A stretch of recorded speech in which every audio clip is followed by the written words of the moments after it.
تو وعدے سے پھر گئے، مکر گئے، منحرف ہو گئے، اور انہوں نے ترکی کی وسیع سلطنت کے ٹکڑے ٹکڑے کر دیے۔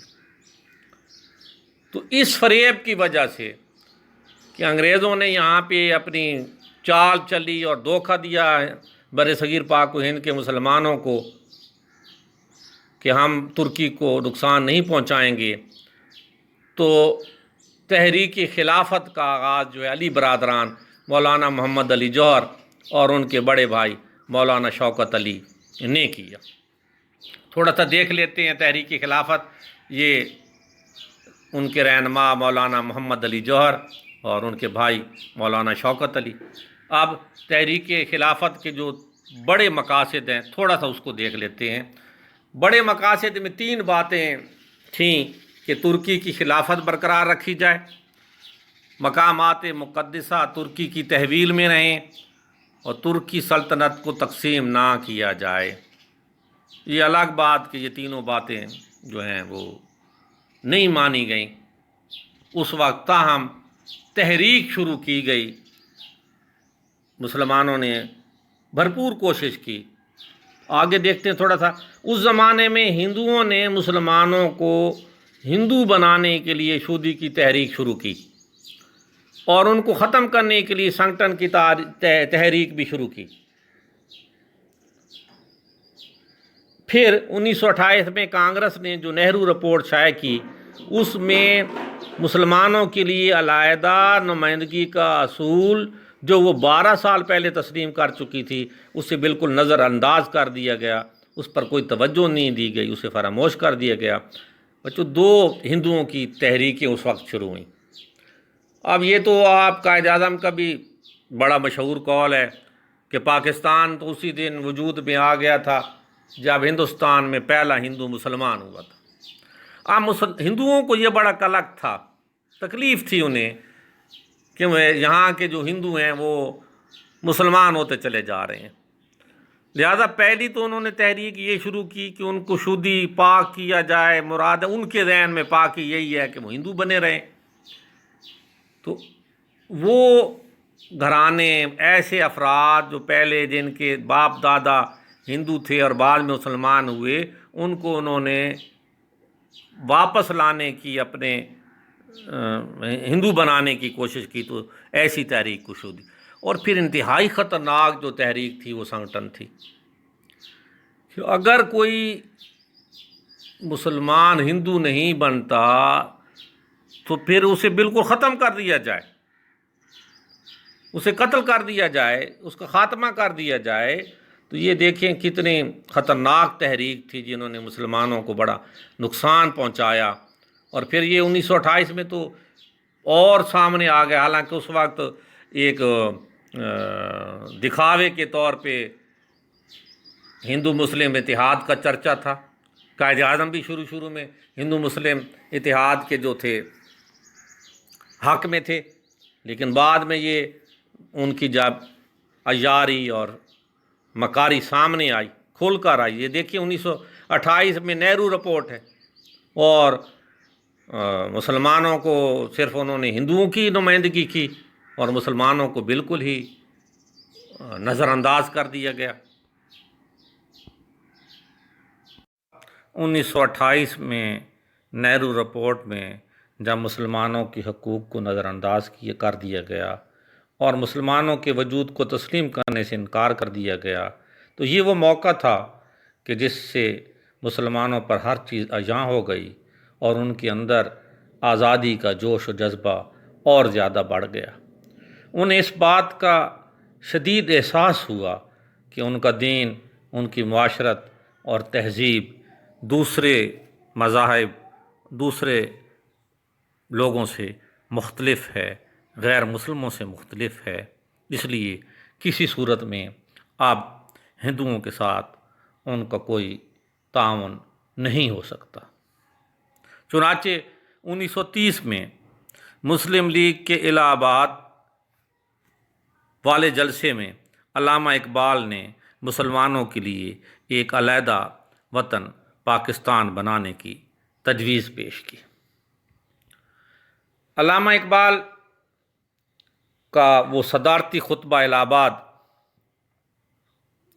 ایک تاریخی اہمیت کا حامل ہے، وہ نشان منزل کا درجہ رکھتا ہے۔ اس صدارتی خطبہ میں آپ نے واضح کیا کہ مسلمان ایک قوم ہیں۔ انہوں نے متحدہ قومیت کی تردید کی، واضح کیا کہ ہندو مسلم دو الگ قومیں ہیں، اور اس نظریے کو سامنے رکھتے ہوئے انہوں نے ایک علیحدہ مسلم ریاست کی اشد ضرورت کو واضح کیا۔ اسی طرح ٹھیک 1930 سے 4 سال بعد قائد اعظم محمد علی جناح نے مسلم لیگ کی صدارت کا مستقل طور پر عہدہ قبول کیا۔ مسلم لیگ میں اگرچہ کہ 1913 میں قائد اعظم محمد علی جناح نے ممبرشپ فارم دستخط کر دیے تھے، جس کی تائید مولانا محمد علی جوہر نے کر دی تھی، اور انہیں درمیان میں پیشکش بھی ہوئی تھی کہ وہ آل انڈیا مسلم لیگ کے صدر بنے، لیکن اس وقت انہوں نے کہا کہ یہ نامناسب ہے، نئی میری ممبرشپ ہے، تو کچھ عرصہ بعد میں صدارت سنبھالوں گا۔ گویا قائد اعظم نے 1934 میں مسلم لیگ کی صدارت کا مستقل طور پر عہدہ قبول کیا، اور انہوں نے اس تجویز کو عملی جامہ پہنانے کی کوشش شروع کر دی۔ کون سی تجویز؟ کہ مسلمانوں کے لیے الگ اسلامی ریاست کا وجود، اور اس کے لیے سر توڑ کوششیں شروع ہو گئیں، اور 23 مارچ 1940 کو انہوں نے لاہور کے اجلاس میں واضح طور پر اعلان کر دیا کہ جن علاقوں میں مسلمانوں کی اکثریت ہے وہاں ایک آزاد مسلم ریاست قائم کی جائے۔ اس اعلان کو قرارداد پاکستان کہتے ہیں۔ شروع میں قرارداد لاہور بھی کہا جاتا تھا، جس کی روح سے مسلمانوں کی آزاد اور خود مختار حکومت قائم کرنے کا فیصلہ ہوا۔ اب آتے ہیں دو قومی نظریے کی طرف، یا قومیت کی دو بنیادوں کی طرف۔ یہاں یہ سمجھ لینا ضروری ہے کہ دنیا میں قومیت کی تشکیل کی دو بنیادیں ہیں۔ ایک وہ جو مغربی مفکرین نے قائم کی، دوسری وہ جو رسول اللہ صلی اللہ علیہ وآلہ وسلم، رسول مقبول صلی اللہ علیہ وآلہ وسلم نے قائم کی۔ اہل مغرب نے خاندانی، نسلی اور قبائلی بنیادوں میں ذرا وسعت پیدا کر کے قومیت کی بنیادیں جغرافیائی حدود پر استوار کیں، اور کہا کہ قوم وطن سے بنتی ہے۔ رنگ، نسل، جغرافیائی حدود اور وطن کو اہمیت دی گئی۔ اس نظریے کی وجہ سے دنیا کے انسانوں کے درمیان تباہی کا جو راستہ کھلا، وہ دو عالمی جنگوں کے ہونے سے بخوبی ظاہر ہے۔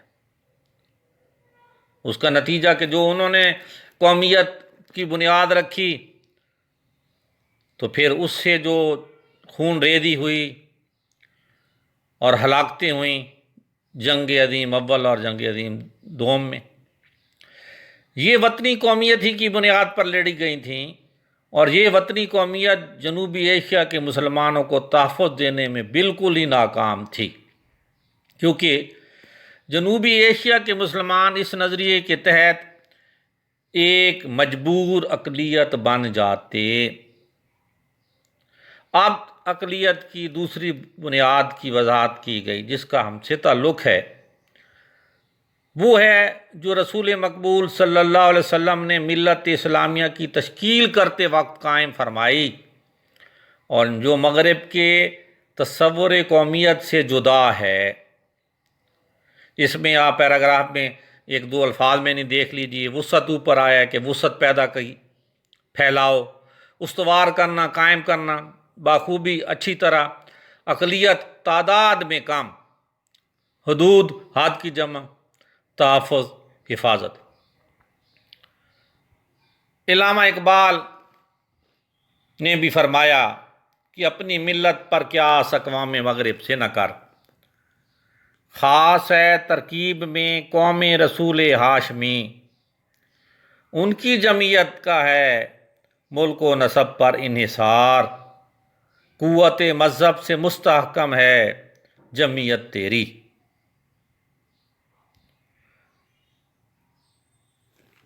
عزیز طلبہ، مسلمان خواہ کسی ملک اور خطے کا ہو، کسی بھی رنگ اور قبیلے کا ہو، کوئی زبان بولتا ہو، ان سب کو قرآن مجید نے ایک برادری قرار دیا ہے۔ ارشاد باری تعالیٰ ہے، مسلمان ایک دوسرے کے بھائی بھائی ہیں۔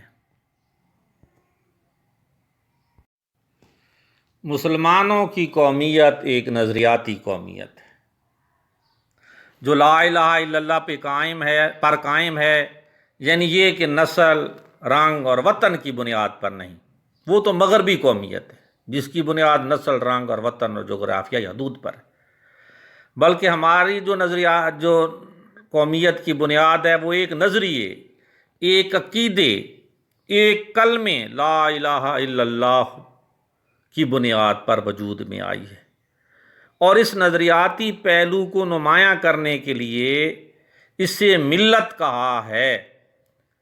ایسی نظریاتی قومیت میں ہر نسل، ہر رنگ اور ہر جغرافیائی خطے کے لوگوں کے لیے جگہ ہوتی ہے، اور حقیقت یہ ہے کہ جنوبی ایشیا کے مسلمانوں کو، جن میں ہر نسل، ہر رنگ اور مختلف جغرافیائی خطوں کے لوگ شامل تھے، ایک ایسی قوم کے محتاط اقلیت بن کر رہنا منظور نہ تھا جو اسلامی قومیت کے برعکس، یہ انہوں کی طرف اشارہ ہے، ذات پات، چھوت چھات اور بت پرستی کے بندھنوں میں جکڑی ہوئی ہے۔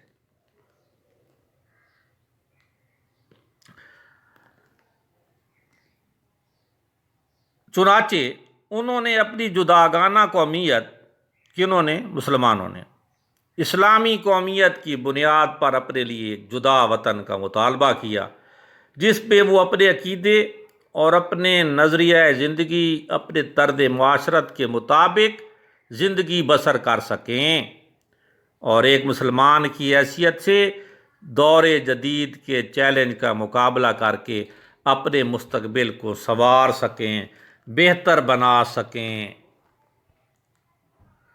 تو اس کی تھوڑی سی وضاحت جو ہے وہ نبی پاک صلی اللہ علیہ وسلم کے ارشاد سے کر دیتا ہوں کہ ایک مسلمان دوسرے مسلمان کے لیے عمارت کی طرح ہے جس کی ایک اینٹ دوسری اینٹ کو مضبوط کرتی ہے۔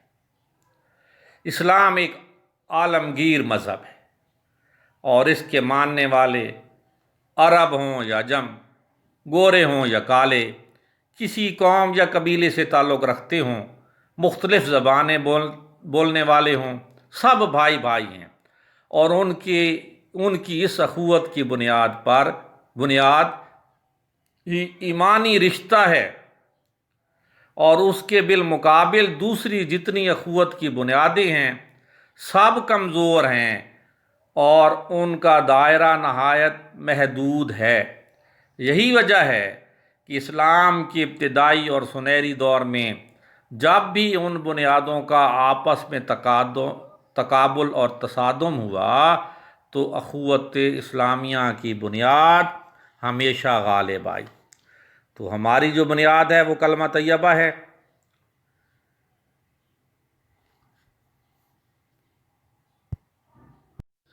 نظریہ پاکستان میں اسلامی زندگی اور قدروں کا تصور بنیادی حیثیت رکھتا ہے۔ وہ شاندار قدریں اخوت، مساوات، عدل، دیانت، خدا ترسی، انسانی ہمدردی اور عظمت کردار کے بغیر نظریہ پاکستان کو فروغ نہیں ہو سکتا۔ نظریہ پاکستان کا مقصد ایک حکومت قائم کرنا نہیں تھا، کیونکہ مسلمانوں کی حکومتیں ایشیا اور افریقہ میں پہلے سے موجود تھیں۔ نظریہ پاکستان کا مقصد اسلامی اصولوں کی ترویج و اشاعت، پھیلانا ان کو، اور اہل عالم کے لیے مثالی مملکت کا نمونہ فراہم کرنا ہے۔ قائد اعظم کا ایک ارشاد دیکھ لیتے ہیں۔ قائد اعظم پاکستان کو ایک اسلامی فلاحی ریاست بنانا چاہتے تھے۔ آج کچھ لوگ مغالطہ آفرینی سے یہ تاثر دینے کی کوشش کر رہے ہیں کہ قائد اعظم پاکستان کو سیکولر سٹیٹ بنانا چاہتے تھے، حالانکہ بانی پاکستان اسلام سے حقیقی وابستگی رکھنے والے صاف، جرأت مند اور راست فکر رہنما تھے۔ چنانچہ قائد اعظم نے ایک موقع پر فرمایا، ہم پاکستان کا مطالبہ صرف ایک خطہ زمین حاصل کرنے کے لیے نہیں کر رہے، بلکہ ہم اسے اسلامی نظام حیات کی ایک لبرٹی کے طور پر استعمال کر کے دنیا والوں کو یہ دکھانا چاہتے ہیں کہ دور جدید میں اسلام ہی ہمارے تمام مسائل کا واحد حل اور ہماری ترقی کا ضامن ہے۔ پاکستان قائم کرنے کا فیصلہ ہندوؤں کو بہت ناگوار گزرا۔ انہیں پسند نہیں آیا، انہیں اچھا نہیں لگا کہ پاکستان علیحدہ بنے، اسلامی ریاست علیحدہ بنے۔ انہوں نے پوری کوشش کی کہ یہ مملکت قائم نہ ہونے پائے۔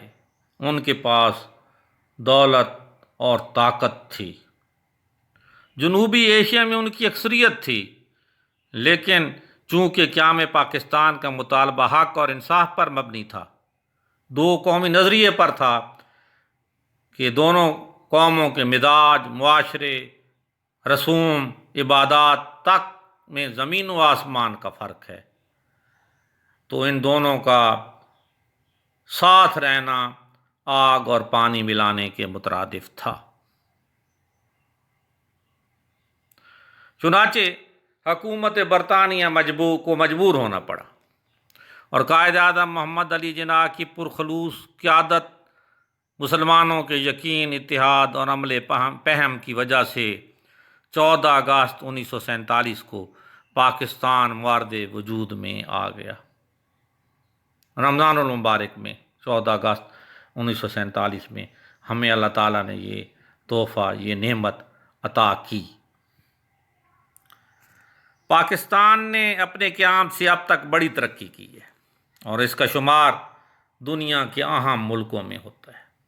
اب تو یہ پہلی اسلامی ایٹمی پاور ہے۔